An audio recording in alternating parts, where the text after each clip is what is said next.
E aí galera, beleza? Meu nome é Sinclair, eu sou professor de Geografia e esse é mais um vídeo do canal Geografices.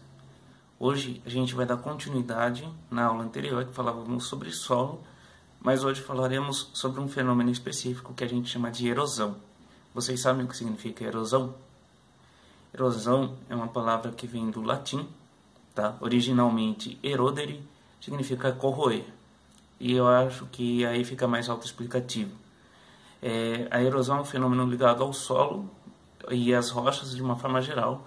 Ele está ligado à superfície do planeta e ele é justamente o desgaste do solo ou das rochas, seja por eventos naturais, quanto por eventos antrópicos, ou seja, do ser humano, certo? Temos vários tipos de erosão, tá?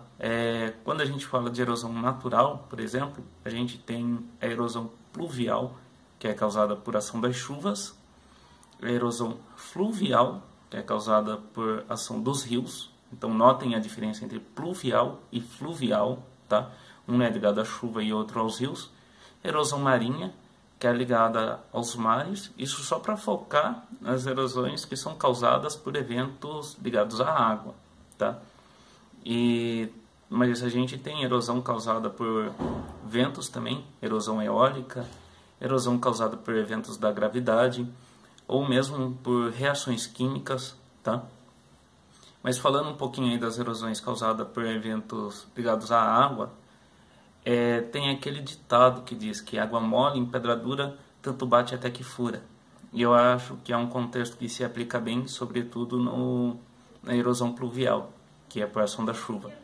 Então, às vezes, a gente não consegue perceber a ação da erosão sobre a superfície terrestre. Porque às vezes acontece bem devagar, acontece aos poucos, mas acontece, tá? E a ação da chuva normalmente é assim, né? Às vezes a gente não consegue perceber, mas ela está lá desgastando o solo, desgastando as rochas, no ritmo dela, no tempo dela. A erosão fluvial, ela acontece principalmente nas margens dos rios. Então, o rio, à medida que ele segue seu curso, ele pode carregar sedimentos das beiradas, né? Sedimentos das margens, e fazer com que o próprio rio, por decorrência disso, acabe mudando o seu próprio curso, tá? Então isso é totalmente possível de acontecer, e eu me refiro a isso ainda de forma natural. Daqui a pouco eu já coloco o fator humano na equação, tá? Mas o próprio rio pode mudar seu curso em decorrência da erosão, certo? A erosão marinha, né, como se pode imaginar, ela vai acontecer sobretudo então nas praias, certo? Ou naqueles grandes paredões, as falésias, né? Muitas vezes por ação do mar, que, né, dependendo da situação é mais ou menos intensa, ela pode desgastar esse paredão, por exemplo, né, a falésia, e fazer com que ela recue.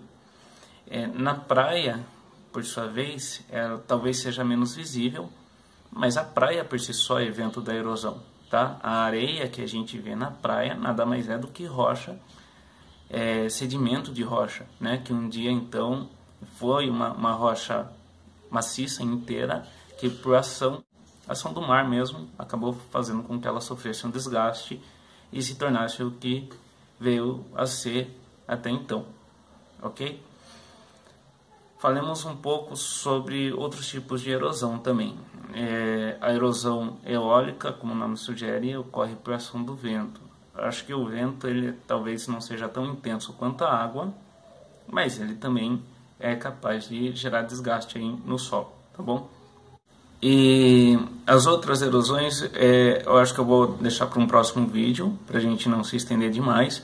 A erosão química ela é particularmente interessante porque ela está muito ligada à formação de cavernas, né, o que a gente chama de relevo kárstico, tá? E eu acho que merece um vídeo à parte só para falar sobre ela. Mas eu quero falar um pouco sobre a ação antrópica, então. O ser humano ele tem uma capacidade muito grande de alterar o ambiente ao redor dele, e a erosão é uma dessas possibilidades, por assim dizer.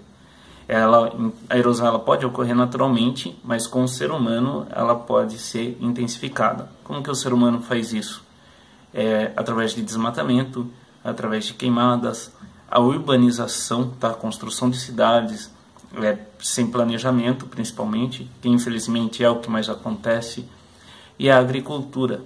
A agricultura ela é nociva para o solo, porque se você não tiver o preparo correto do solo, pode fazer com que uma irrigação inadequada ou o tipo específico de plantação faça com que o solo sofra um desgaste muito grande e isso intensifique a erosão.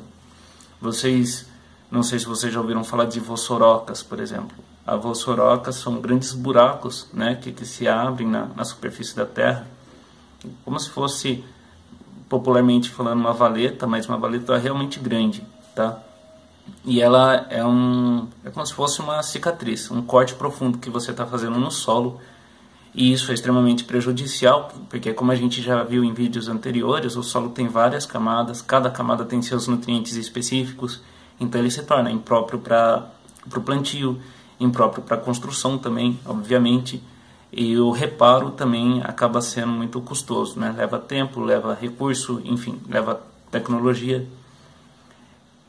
Quando a gente está falando da parte urbana, a erosão é igualmente danosa, então a gente tem os grandes movimentos de massa, popularmente conhecido como deslizamentos. Então são construções inapropriadas, né? Construções feitas em lugares onde há risco ambiental, que por ação de chuva, ou ação do vento, ou mesmo ação da gravidade, né? Então, na verdade, todos esses fatores juntos faz com que ela acabe acontecendo, tá? A parte de movimento de massa também, acredito que merece um outro vídeo à parte, porque é muito mais complexo, envolve fatores sociais aí de inúmeras formas, tá? A urbanização, né, ela acaba sendo prejudicial, porque você tem a impermeabilização do solo, ou seja, você torna ele impermeável, ele não consegue absorver a água. Se a água não está sendo absorvida pelo solo e distribuída, por assim dizer, ela está indo para algum lugar. Só que como o solo está impermeável, ela escoa de forma laminar, né? Então como se fosse uma lâmina d'água. E isso faz com que o que tiver sobre ela acabe sofrendo desgaste, tá? Mais um motivo então para a erosão. O desmatamento, como eu falei, ele é prejudicial justamente pelo fato de que uma vez que você tira as árvores, principalmente de regiões de mata ciliar, né, que é aquela mata em torno aí das margens do rio, faz com que o solo não consiga reter a água da chuva, né? Então, da chuva ou do próprio rio, e ele acaba cedendo, ele acaba se tornando mais frágil, tá? Então, mais um motivo aí para intensificar a erosão. E como eu disse, a erosão é danosa para todo mundo, é prejudicial para todo mundo. Há como evitar, certo? Então, por mais que tenham eventos que sejam naturais, que façam com que ocorra erosão, existem formas de impedir que ela aconteça, ou que ela aconteça de forma muito menos intensa, tá? Cabe quem for construir, quem for planejar uma cidade, ou quem for plantar, analisar ali o tipo de solo, o tipo de rocha, as condições do relevo, enfim, vários fatores aí, para evitar tragédias e para a gente saber aproveitar o melhor possível da superfície terrestre. E acho que para esse vídeo é só, tá? Peço para continuarem compartilhando. Como eu falo, sempre falo, conhecimento é sempre bem-vindo. E a gente se estende aí nos próximos vídeos, beleza? É isso, gente. Valeu!